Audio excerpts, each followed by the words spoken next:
Morning, Abotai, Chodesh Tov. With regards to Birkat HaGomel, there's obviously no difference between men and women. Women are just as obligated to recite Birkat HaGomel as men are, because they're also recipients of HaKadosh Baruch Hu's goodness for whatever the chesed was in those four categories of people that need to make the bracha. Now, although women are not as present in shul as men are, nevertheless, they have to try to come and, like we spoke about yesterday, either come to shul and say the bracha themselves, or be yotzeh through shomea ka'oneh with somebody else that's saying.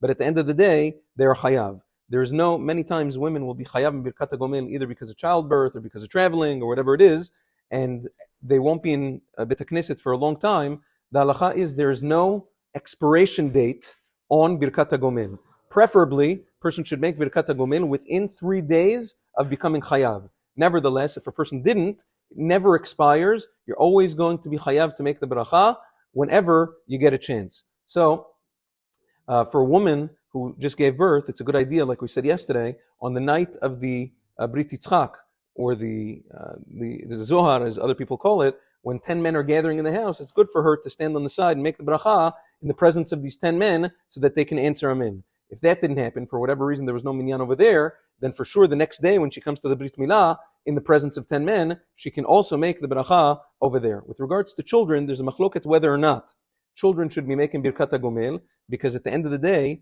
when the child says HaGomel chayavim tovot, since the child is not responsible for his own actions, he's not punished for them yet, anything that a child does is under the responsibility of the father. So when we say in the bracha, HaGomel lechayavim tovot, that HaKadosh Baruch Hu does favors to guilty parties, when a child says chayavim, who's the guilty party who's in charge of him? It's not himself, it's his father. So it's really not kavod, because he's calling his father guilty. So some poskim say it's inappropriate for a child to make Birkat HaGomel, others are mekil. The prevalent minhag seems to be that children do not make Birkat HaGomel. They could be yotzeh with other people, but we don't see them going up on their own. Have a wonderful day, and Chodesh Tov.